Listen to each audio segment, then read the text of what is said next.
Hi, everybody. Welcome to Your Life Projectized. Today is episode number 30, but this is a particularly special episode. And I know you guys are thinking you say that every single time, and I do say that every single time, but this is a special episode because number one, obviously, you might notice that this episode is posting on the 10th of June instead of the 1st. So normally I post my podcast episodes the 1st of every month. The reason this is a special episode is this is a series of three episodes to invite you to learn about Seminar at Sea, which is a project management cruise that sails out of Galveston, Texas, and goes to Cozumel, Mexico. But it is a cruise with incredible speakers in which you can earn PDUs. You can learn during the day and you get to party at night on this incredible ship. So, that said, I'll let you know the title of today's episode is Roaring with a Purpose, Designing Unforgettable Moments at Sea. And there is a particular theme to this episode and to this particular seminar at Seas. We're celebrating the Roaring Twenties, and you're probably wondering why. So, this is actually going to be the 19th year. Yes, you heard me correctly. The 19th year the Seminar at Sea is going to be sailing out of Galveston, Texas. So, I know it's 19, but we decided since we are approaching our 20th year, we wanted to have a theme. And as you know, a lot of us love themes. I have two special guests on the phone who love themes. So we decided to do a 20 Roaring 1920s theme. So that said, you're going to see that reflected in some of the conversation that you're going to hear today. But before I get into that, I would love to introduce you to our incredible speakers. And these aren't just any speakers. These are two of the incredible speakers that are going to be speaking on the cruise. So without further ado, I would like to introduce you to, firstly, I'm going to introduce you to, although she really requires no introduction, the creative project manager, the one, the only, Tanya Boyd. So Tanya, why don't you tell the audience a little bit about yourself? Although, like I said, we all know who you are anyway. Thank you so much, Parmjit. So I'm Tanya Boyd. Work life, I have been a project manager for 20 plus years in a variety of different industries. Most recently, I'm with a company called Project Success Academy as their director of creative collaborations. So in that role, we'll be doing education, training, and trying to build up strategic partnerships. So on the PMI circuit, I was a leader in the PMI Baton Rouge chapter for about 7 years. And the past couple of years, been doing a lot more in the realm of speaking, which really gives me a great opportunity to kind of stretch my creative wings and fly and explore new material and ways to make project management really fun and really educational. Absolutely. I love it. And thank you so much, Tanya, for the introduction. And for folks who are on the line who don't know Tanya, number one, you definitely want to make sure you meet Tanya. Uh, don't let her calm demeanor here fool you. Tanya is not just creative, but she is such a barrel of fun. I absolutely adore her. So thank you so much, Tanya, for the great introduction. Thank you. And next, I would love to introduce Miss Dr. Elwanda, and I'm sorry, I shouldn't have said Miss Dr. Bennett, but so please feel free to correct me. But Dr. Elwanda Bennett, another ball of energy. I had the absolute pleasure of meeting Dr. Bennett on my first PMI cruise.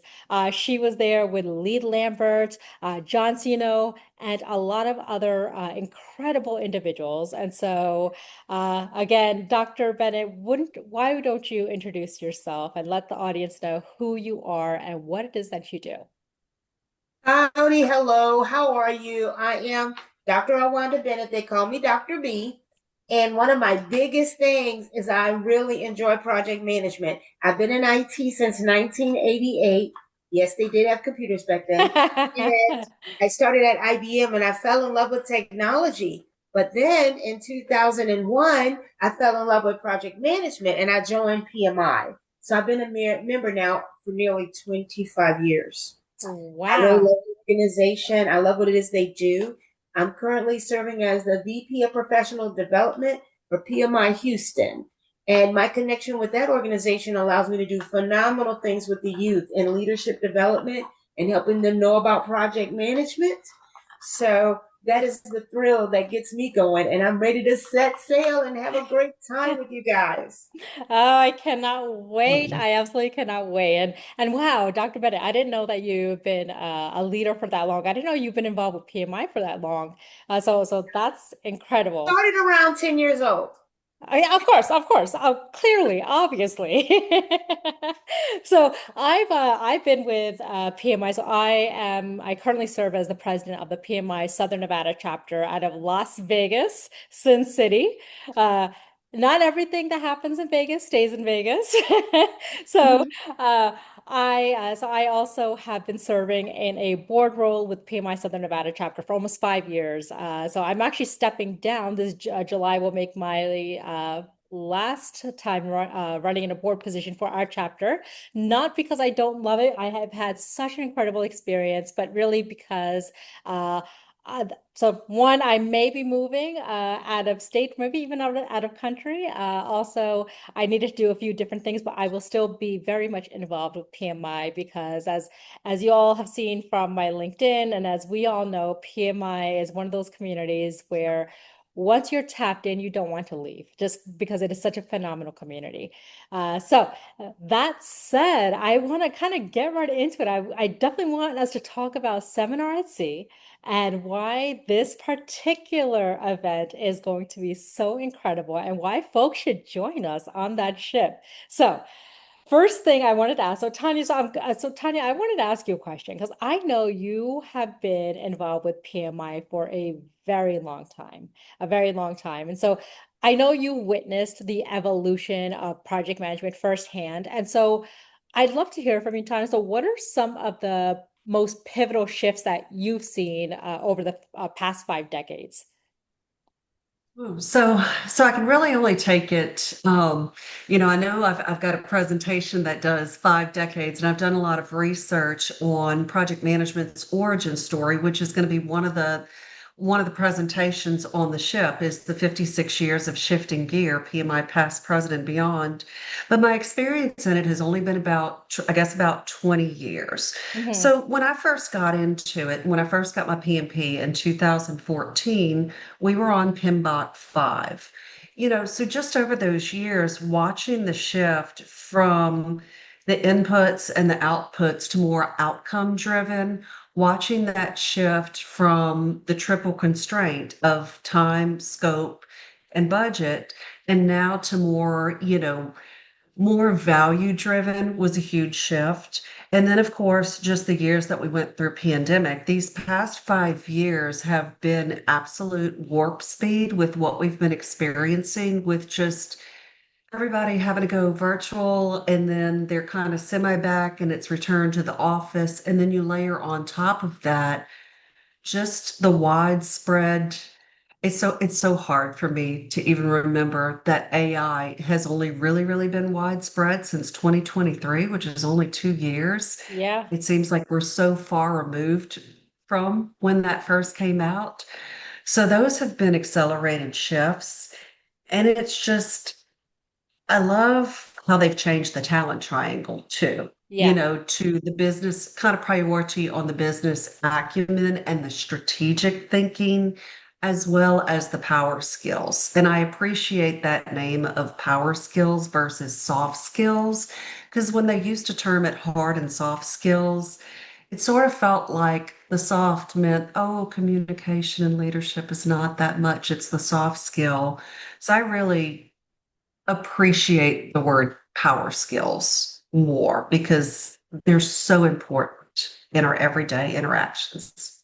Oh, definitely, Tanya. And I love that you mentioned that. I too, I feel, I mean, those power skills, so the business side of it, the empathy, the communication. I definitely think that those are definitely power skills because once you know how to be an effective communicator, once you know how to lead with empathy, I think those are really powerful, powerful traits for any project leader. So I'm so glad you mentioned that. Thank you. Yeah, you're welcome. And so, thank you so much for sharing that. And so, Dr. Bennett, I have a question for you. And so, this is talking a little bit about the 1920s theme, right? So, in the 1920s, oh, you may or may not be familiar, Dr. Bennett. I know I had to familiarize myself with the 1920s when I realized that that is a theme that we were doing. I mean, I've seen obviously videos and I know the style of the 1920s, but I had to definitely educate myself a little bit. But in the 1920s, jazz was all about improvisation and collaboration. So, how do you, Dr. Bennett, how do you encourage that same creative flexibility in your project teams today and or in the past? And you are on mute. Oh, that's how that works. So I am from New Orleans, and we are the birthplace of jazz. So the improvisation and collaboration is a part of my upbringing and the ability to pivot and be resilient in tough times. So even as we're going through the times that we're going through right now, I feel like the upbringing plus my training in PMI has really equipped us to be able to manage what I call the VUCA vortex. The VUCA vortex is a military term and it stands for volatility, uncertain, a chaotic environment, and ambiguity. Those four things. And that's why you need the jazz and the improvisation. That's why you need the collaboration, because if you need to pivot, you need to be with a team that you could play. Everybody knows their instruments, so they know how to break the rules and make the rules and still have it coming out sounding harmonious.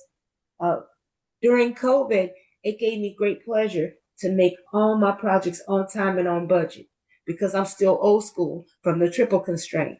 And then I had new school folk that were helping me, and they were more in the agile space.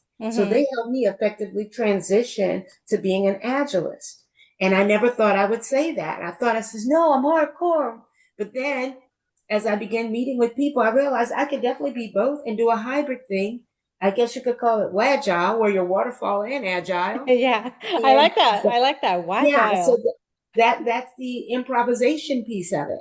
Because if you go to a group and they don't really understand agile, you can operate as a team using the agile framework, but the reporting and the managing upward to the leadership, you would do that waterfall because they are accustomed to seeing that.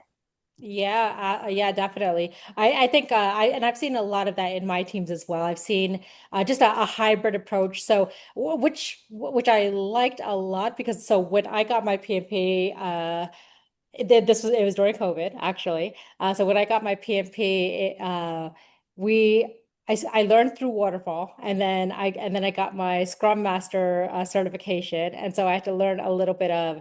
I had to learn Agile, as a lot of the companies that I worked in, they were hybrid, which I really appreciated because while I studied waterfall and that was what I was familiar with, being a Scrum Master also taught me a lot of that, add some of those agile frameworks. So I really appreciate that. And so, question for you, Tanya. This is what I could not wait to ask you this because when I was thinking about this question, I thought to myself, I cannot wait for Tanya to answer this. So. It's a 1920s question, and I know that you have your flapper dress ready for the cruise. True. Oh yeah. Oh yeah. I got that. So I'm so excited for to hear your thoughts on this question. So, Tanya, if your project team was transported back to the 1920s, right? What role do you think that each member would play? So each member that's going to be on this specific cruise, right? So Okay. myself, Yep. I was gonna go. I was thinking. I was like, who do I tag and list? So what are my okay, options? so here are What your what options. characters? So a flapper, a jazz band leader, a bootlegger, or maybe a Wall Street broker. So I am definitely going to go ahead and take the flapper role along with Elwanda. I think we're both in alignment that we might be the flappers. Okay. And I am going to have to tag Lee Lambert as the bootlegger. I just know this. So now the Wall Street person. Okay. So, for some reason, of the speakers that are going to be on there, I'm thinking Dr. No, actually, I'm going to change it. Frank Saladis might be the Wall Street person. And then the jazz player, other than Alwanda, and I'm trying to think too, the speakers,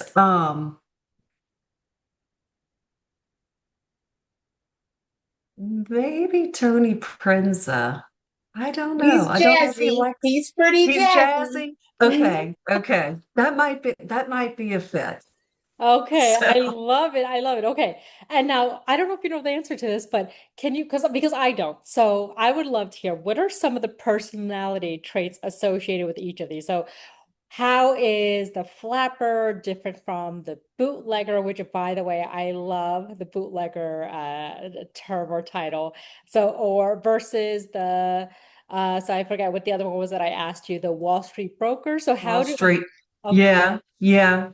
Um, okay. So in project terminology, I think. So the flapper would be the one that is a little bit more carefree and creative and sort of dances to the beat of their own drum. The bootlegger is the one that gets the crowd intoxicated. So that would be Lee Lambert. He intoxicates them with information and he fills up their head with ideas. The Wall Street broker, and again, I keep thinking of Frank from this, but I don't know that Frank is actually necessarily that buttoned up. But I do think he's very entrenched in PMI processes. He's had a long history of it. So I think from leading teams, leading the processes, and leading them to the money, it's probably going to be Frank. And then the jazz person is the one that sets the tone for the music. And maybe I see Tony in that a little bit too because of his affiliation with PMOs. And he's also regimented to processes, but the PMOs kind of separate out they orchestrate a different group of individuals. So that's my very on the fly answer. I love it. I love it. And I think I agree with you. And as you're talking, I'm thinking, I was like, well, what would I be? I think I would be a flapper. You'd be flapper I think too. I You would will be the creative party starter too with us. And we will probably be the ones that goes to the jazz master and says, hey, can you change up this music and interject a little bit of disco? Can you do a little bit of this and a little bit of that and just be the master mixologist, I oh, guess. absolutely. So we can all three of us could be flappers then. Okay. So we definitely have to make sure we have our flapper dresses ready for the cruise. Amazon is my friend. So I think Amazon is everyone's friend.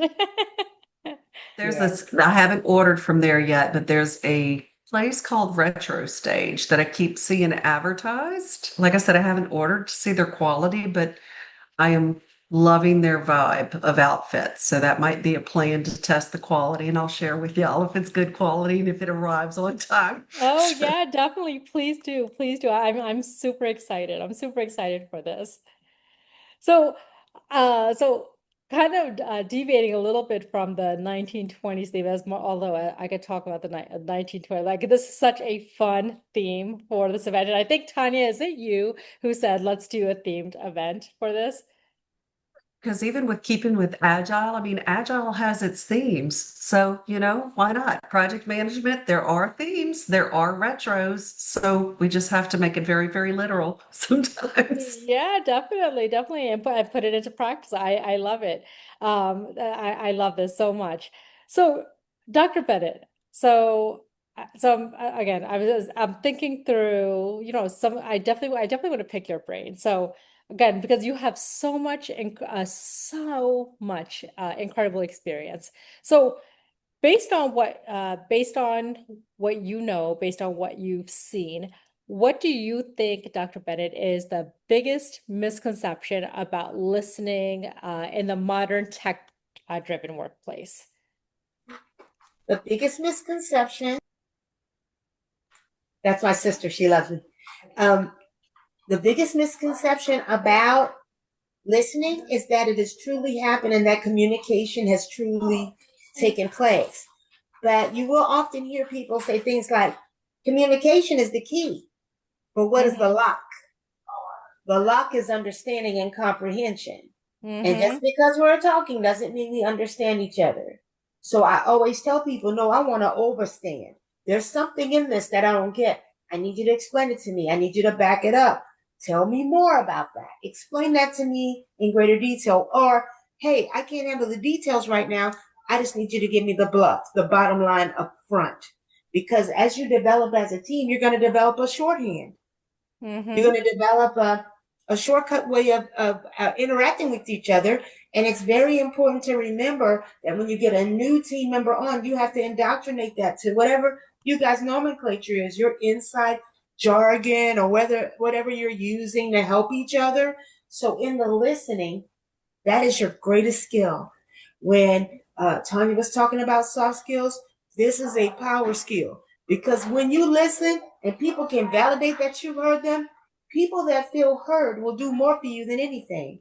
Because if you hear them and then what they're saying is resonating with you, you're taking it under advisement, you're taking what they're saying seriously, and you're listening to the problem in order to maybe gather some requirements, confirm some feature set, decide on timelines, deciding to push things to the right, which means to move it out slightly, talking to them about prioritization. The listening is going to be the vital key.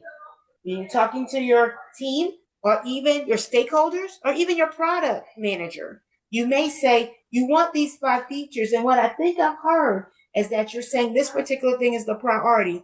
If that is true, what are you going to wait for next sprint? What are you Mm-hmm. going to take off of this sprint and put on the next sprint? Because I heard you say you really want this. It's going to take the entire sprint to do this. We can only do this one item from the backlog. How would you feel if we moved everything out? How would that impact you? Yep. And that's where that listening comes in. Yep. And you touched on so many important things, Dr. Bennett.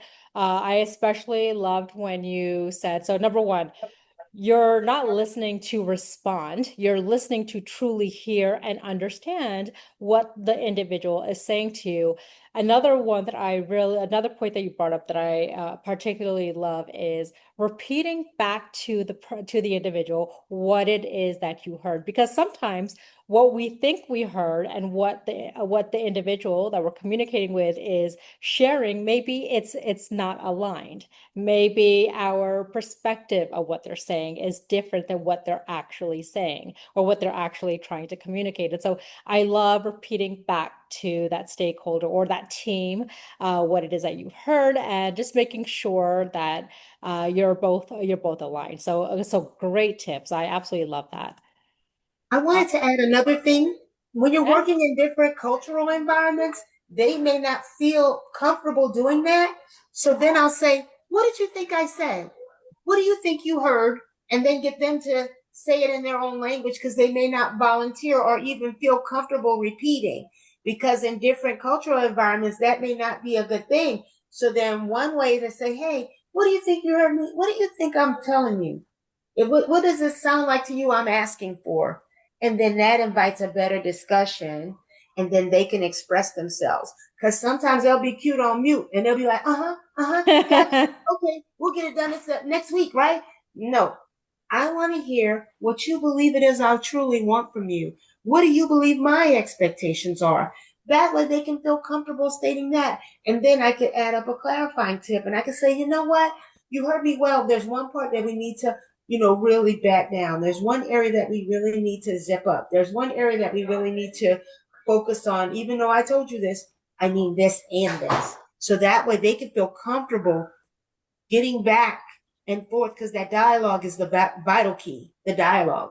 Yeah, absolutely. And so, so I will share. So not that I've been to couples therapy. Don't ask me how I got this information, but even in couples therapy, that is something that the therapist will often say. So, let's say one partner will say something and the therapist will ask, well, and then the other partner will respond, and the therapist will say, well, this is what person A just said.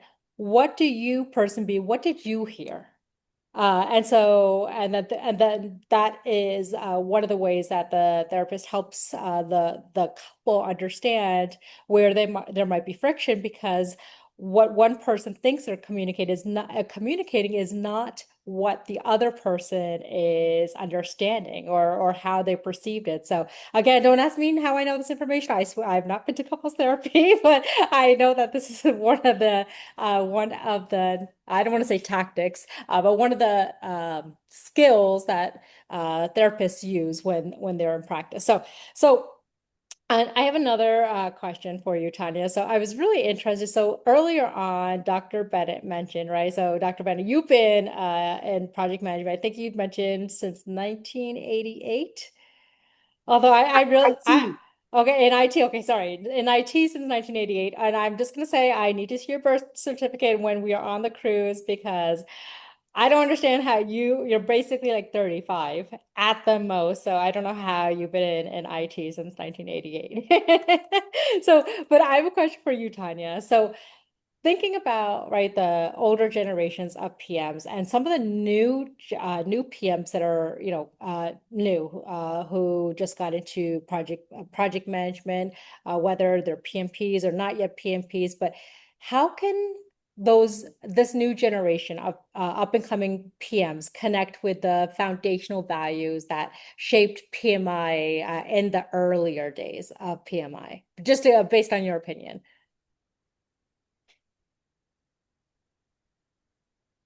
Trying to think how to answer this one because I know even with the PMBOK,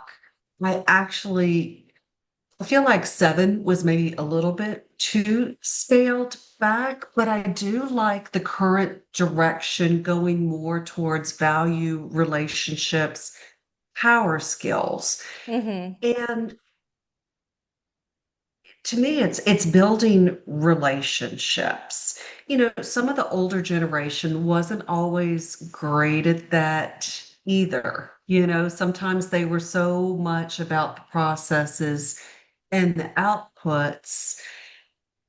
I do feel like there's some people in the newer generation that are getting good with conversation. Now, one thing I would change about that, like, because I get a lot of cold contacts on LinkedIn, and a lot of them are very, very salesy and transactional in the beginning, which grates me the wrong direction because even though I know that somebody may have a business angle and they're trying to close a project or do different things, I'd really rather them not be so obvious up front that it's just completely transactional. So I think that relationship, those communication skills, that building empathy, I would caution them to take the real time to connect. And I've seen a lot of people say, oh, they don't know how to do it. And that's not true. I have had plenty of discussions with people in their early 20s that sometimes what touches my heart is when they talk to me about the lessons learned from their grandparents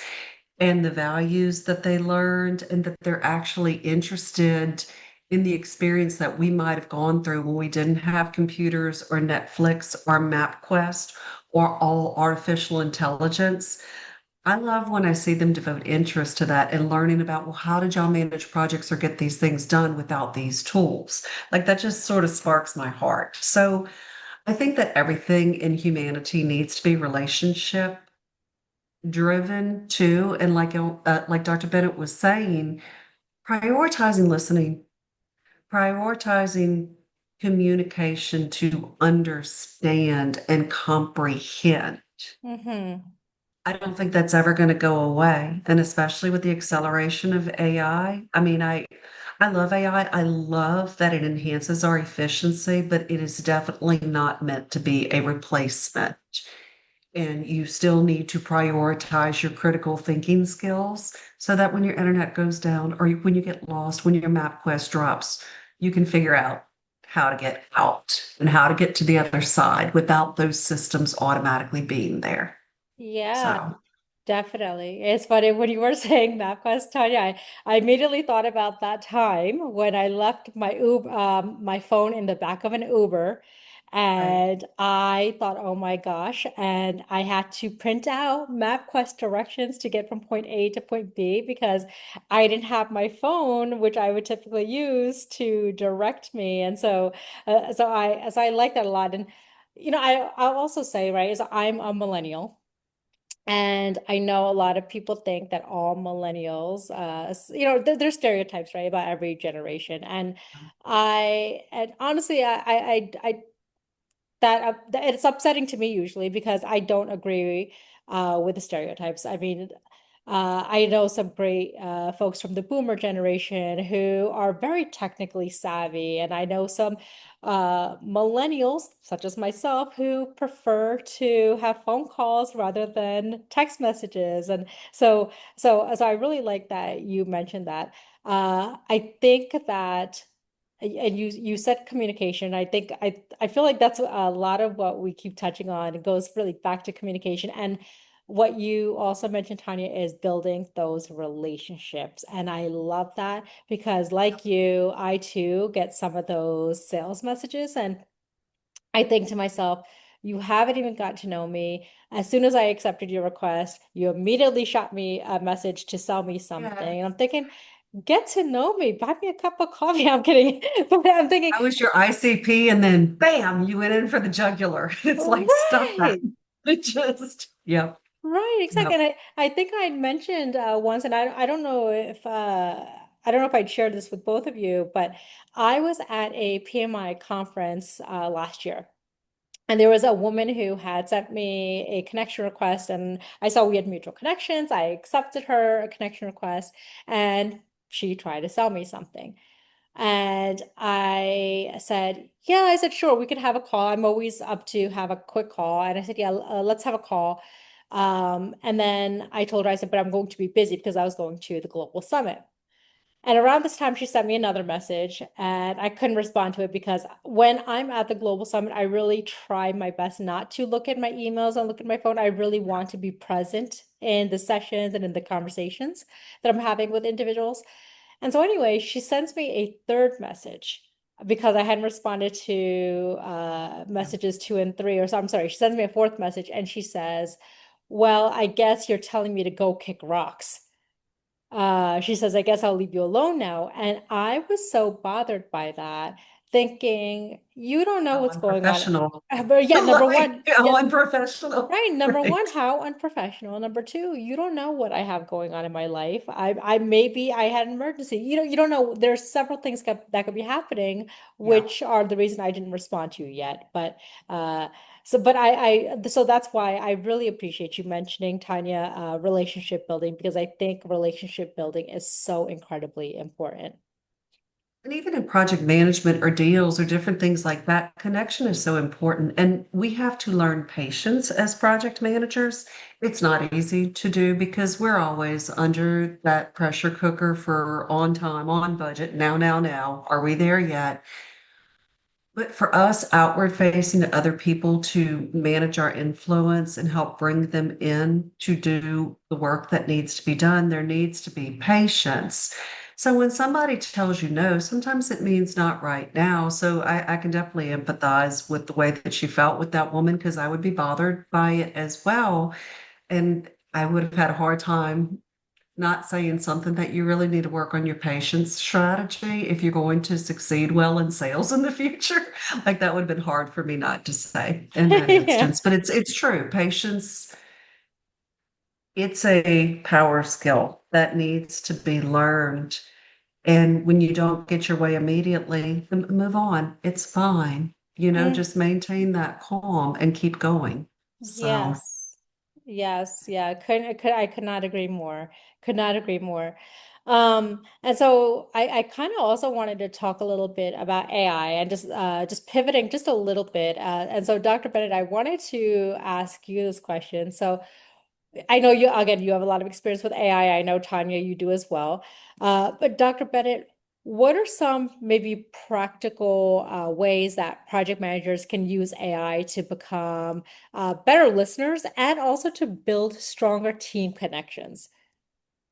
A few ways, and before I go on to the AI question, I wanted to build on what Tanya was saying about the patients, also their communication skills, because I always tell people, work on your AT&T, your attitude, your tone, and your timing. And that person's timing where they were pressurizing you, I will tell people, don't do that. Don't come with that mess. You gotta respect the fact that I am a busy person and I'll get back to you when I get back to you. But all of that tension associated with the sale, she's really emphasizing lack more so than abundance. Mm-hmm. So she just needs to cool her excitement, wait for you to reach back. The wrong attitude, the wrong tone, and the wrong timing. Now you don't necessarily want to do business with her because she was a poor relationship builder, which is what Tanya's point was. People need to know how to build a relationship, and that does take time. And yes, yes, absolutely. You're right. Even if she had something that I was interested in that I wanted to buy, I will tell you what, I will find somebody else to buy it from just because she'd left such a bad taste in my mouth, based on the way that Walked off car she lots multiple times and said, "You will not be the one to sell me a car. I will go down the road." Yeah. Yep, Precisely. yep. Precisely. It could be the right price, the right program, the right product. But see that person? If that person ain't right, I may not necessarily buy anything. So Mm-hmm. I'm so glad that you mentioned that. And in terms of AI and how it helps with listening, one of the things I think it does, it also helps you formulate better questions for your team to ask them to consider to invite them to participate. That's one way. Then with the listening, I use AI to do my note taking in meetings so I can be clear on what I promised them and on what they promised me. So when I do my little follow up train later and I'm ticking off my list, I'll be like, oh yeah, XYZ promised me something. Let me ring that doorbell and just give them a gentle reminder that I am over here waiting in the corner, crying and meowing like a cat because I'm waiting for whatever it is they gave me. So, that sort of thing, because to be honest, as project managers, all we do is chase people, right? We chase them Mm-hmm. up. So the AI make sure that I get back with them because then I have a checklist that I've created. And also, as I'm listening to them, and let's say they want to manage my expectations and reframe what it is they promised, I want to Mm-hmm. be able to say, just make sure I'm understand. We're moving the goalpost a little bit. You found some error. You have encountered a blocker. So we're to add 5 days to schedule, or you're going to be able to get it for me in XYZ. Is that what you're telling me? That way I can confirm that I've understood them well because things will come up. In fact, in the Agile, they have the daily stand up or the DSU. Some people call the DSM the daily stand up meeting. Mm-hmm. And I started calling the liars meeting because they come to that and they lie like a rug. They wouldn't be telling the truth about when that thing's coming up and when it's going to be due. And then following day, they'll have a new kind of shift. So as the scrum mistress, I'd be like, look, tell me what's blocking you so I can unblock you. Then I listen extra carefully. And then I say, okay, it can either be a 16th minute item or either I'll be like, look, we're going to have a conversation after the conversation so that I can Mm-hmm. truly understand what it is you're planning to do so that I can inform. Mm-hmm. Yeah. You're So making me that's how I think of use it. something. You're making me think that AI is now helping us to be more accountable because of the fact, I mean, kind of, I guess, olden days, like 3 years ago, olden days, right? You know, you would have to have somebody that was so on point to take the notes and a lot of times it was the project manager, which was really, really, really tough because you're trying to intentionally listen, you're trying to comprehend, you're typing out the notes. You're trying not to forget anything. You're trying to corral people, keep them on time. So with AI, there is that video component in Teams and different things of that nature that you're absolutely right, Dr. Bennett. It's, well, I have this recording and you said it here, so let me make sure we've got all this printed out. So even educating them on that hopefully will start ticking the box to where they'll monitor what they say or be more authentic or know that there's a different capture mechanism in place. That's a second recording of, yes, we did have this discussion that this would be 3 days and not 5 days. Do we remember this? So as you were talking, like you rang off bells in my head. So thank Well, you. I'm so glad that you said that, because one of the things I do, especially with the listening, is also come back and say, I remember when we were thinking this way and our thinking may have changed. Where did we figure out when we changed our mind? Because I was doing risk management also at the same time. And when you do risk, sometimes people bring you a risk and they think it's going to be a moderate impact. And then we notice, because we came into a new learning, that the impact has increased and the probability has too, the likelihood of it happening. So we really need to document that in a RADAC log, somewhere where we can go back and say, okay, on this day, that's when we figured out we had a bigger challenge than we thought we did. That. And then the other thing, when you talk about the accountability, there is a ladder of accountability. And on the accountability ladder, what it does is it starts you off at the bottom where you're unconscious of the fact that you're not being accountable. Then it takes you 4 rungs up. And then after that, it goes all the way up to the top, which is make it happen. And you know that that's what we're all about in the project management field. We're about making it happen. But people may not even understand accountability. So I like bringing that to meetings and saying, okay, this is where the ladder is. I'm operating below the line, guys. I'm coming up with personal excuses. I keep saying I can't. I may feel as if there's someone else's fault or whatever it is. Those are the lack of accountability behaviors. So then I said, look, guys, I'm operating above the line. I'm coming back to you. I was wrong here. I made a mistake. I'm looking at solutions as to how I can fix it. I'm open to recommendations from anyone that would like to help me correct this.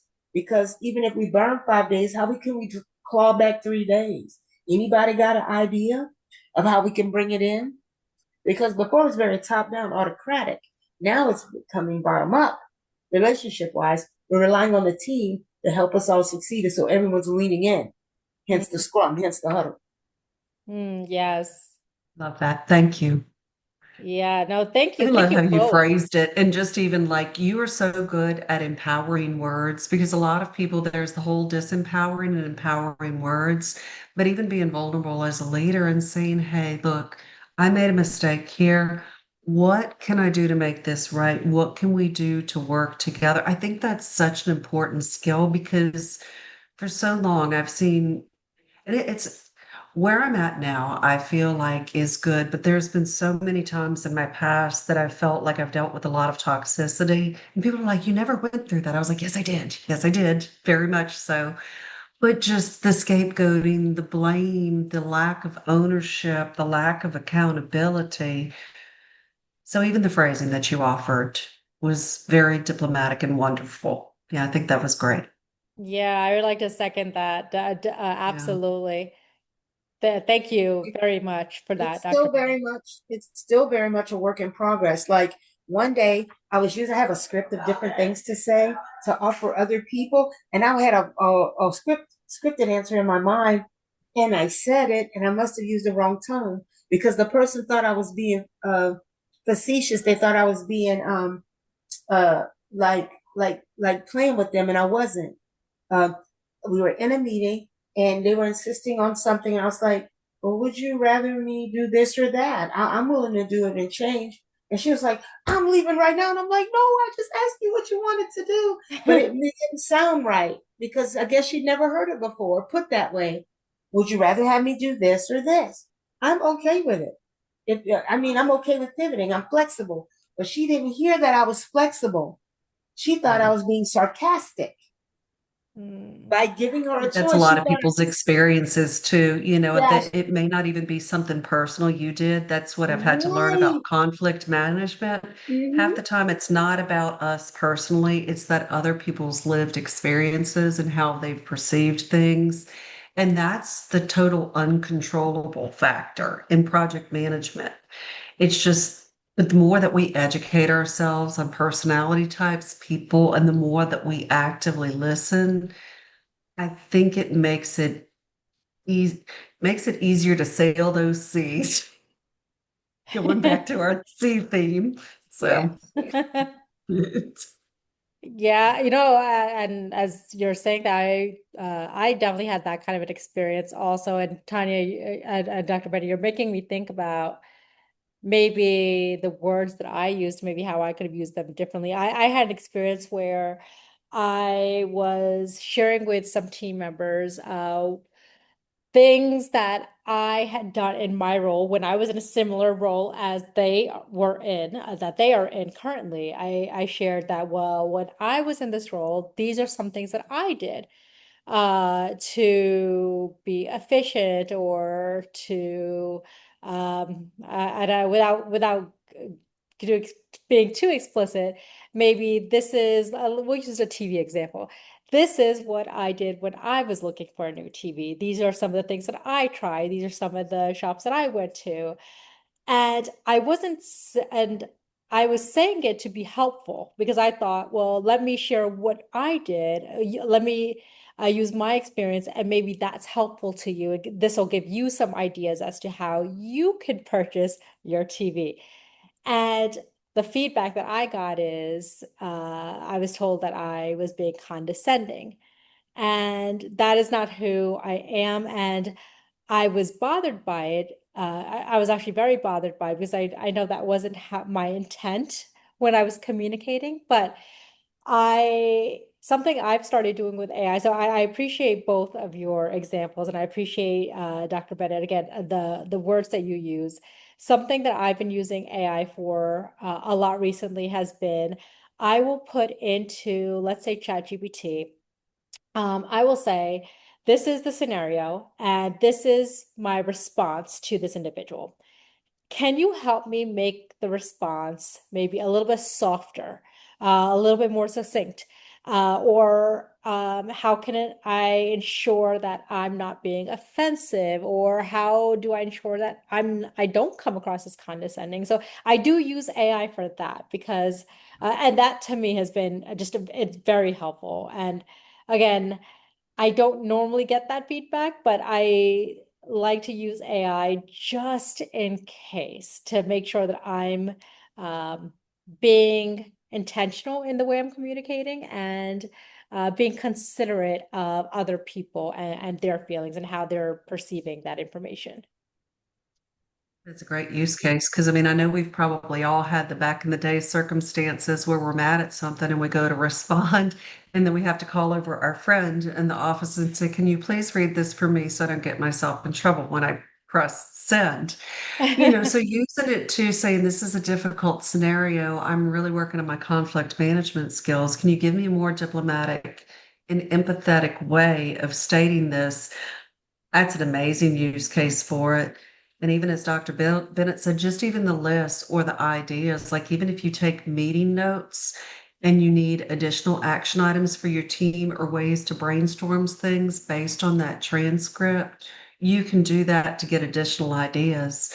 I love it for lists. I love it for themes. I love it for ideas like that. It's just, for me, it's like this crazy creative juice that I love. So. Yeah, yeah, definitely, definitely. And so Tanya, I actually I have another question for you. And this is going back to one of your famous presentations that you give, and you give it all over the country.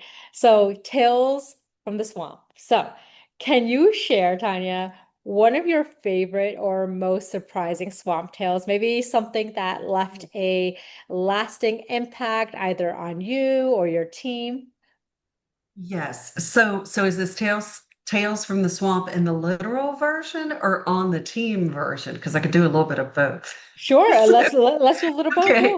So one of my first times actually in the Louisiana swamps, everybody wonders if I'm scared of alligators, and I'm probably not as scared of them as I should be. I always joke that the real villain in the swamp is the wasps, and I'll tell you why. So I didn't actually start going out kayaking in the swamps until 2020. This was when I was laid off. Had to social distance, was going a little bit stir crazy. Well, if you're in the swamps, you're 6 feet away from everybody except for maybe the alligators. So I'm particularly entranced by like the cypress trees and the Spanish moss that hangs down. And it was when I was first practicing pictures and I would go up close. Well, thankfully I heard the wasp nest before I hit it, and I was in better shape then, and working out all the time. So I very luckily did a matrix lean back because I heard this buzz, floated right under it, and then just kind of stayed laying down. So I always tell that story because everybody's like, aren't you scared of the alligators? I said, no, because anytime you get close to the alligators, they slide off the other end of their log and they try to get far away from you. Wasps are not like that. We have them where I live. I'll walk outdoors to be going to lunch with somebody and then bap, I get tagged. So I'm obviously not a huge fan of wasps. Um, Project Swamp Tales, I mean, I feel like sometimes that's everyday life. I call the risk in projects the alligator trying to get in the boat. Like I said, this hasn't literally happened to me in real life out in the swamp, but I feel like a lot of times on project teams, there's always alligators trying to climb in the boat and sink it, and you're trying to study things out. So I don't have a specific story because I feel like I probably have 100 stories on that. But Yeah. but yeah. Oh, So I'm so excited to hear your talk. And so actually and I realize that we're getting to the close to the end of our time, but I usually ask my guests one specific question, and it's about, what they wanted to be when they grew up. But I'm not going to ask that specific question. I want to ask something else. So you are both great speakers. I've heard you both speak. I'm flattered and humbled that I'm going to get to share a stage with you in September while we are on that cruise.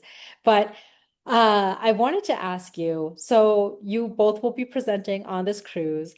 And Dr. Benny, I'll ask you first, and then Tanya, I'll ask you.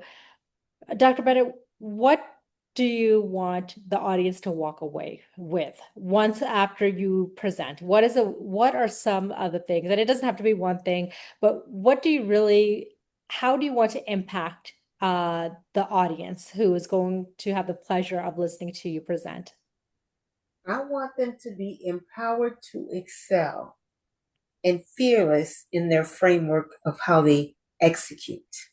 I want them to walk away thinking of the alligator as basically lunch. Not anything that's going to get them, but something they're going to get. So I want to set them up for resilience so that they can go out there and win the day. That's what I want for my impact during the seminar at sea.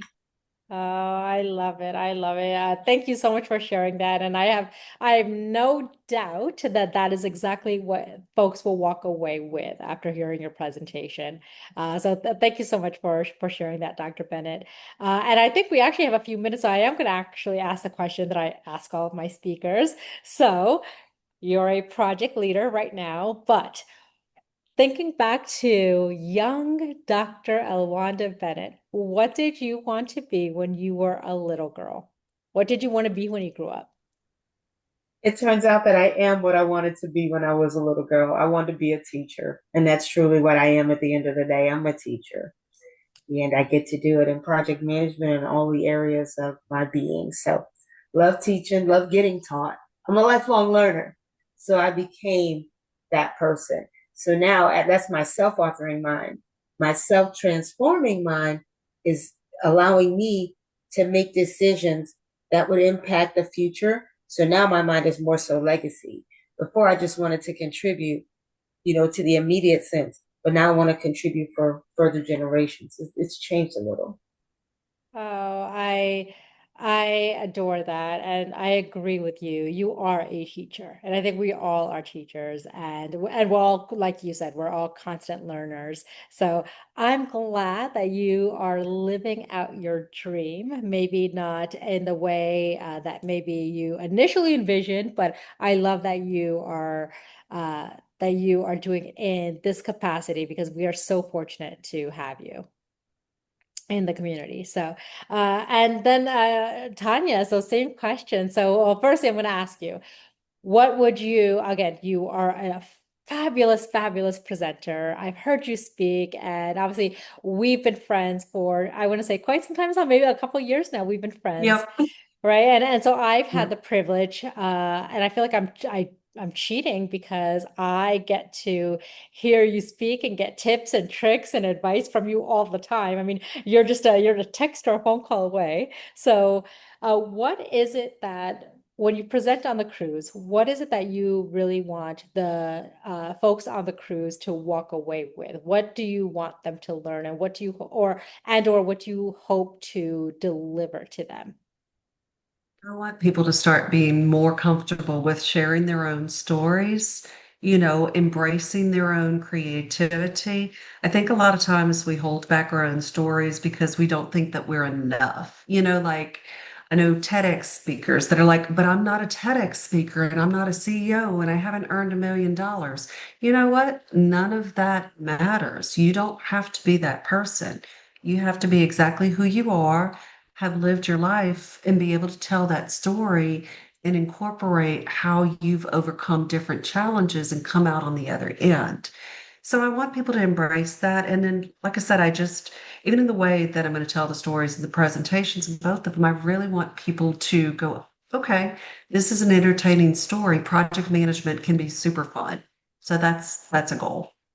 Yeah, absolutely. And I know you're going to deliver on it. I know you are going to deliver on it. And again, I cannot wait to hear your presentation. I cannot wait to see the looks on everyone else's faces when they listen to your presentation, because I definitely see a lot of eyebrows raised and a lot of head nodding, and I think your what you deliver is going to resonate with so many people. I can't wait to see yours too. Like that's going to be a first for me too. So I am looking forward to seeing what you deliver as well. So, Oh, and it'll be my first time seeing Elwanda speak as also, well, Dr. Bennett speak as well. I cannot wait. You So knew oh. me when I was Elwanda, Tanya. It's I fine. know, I know.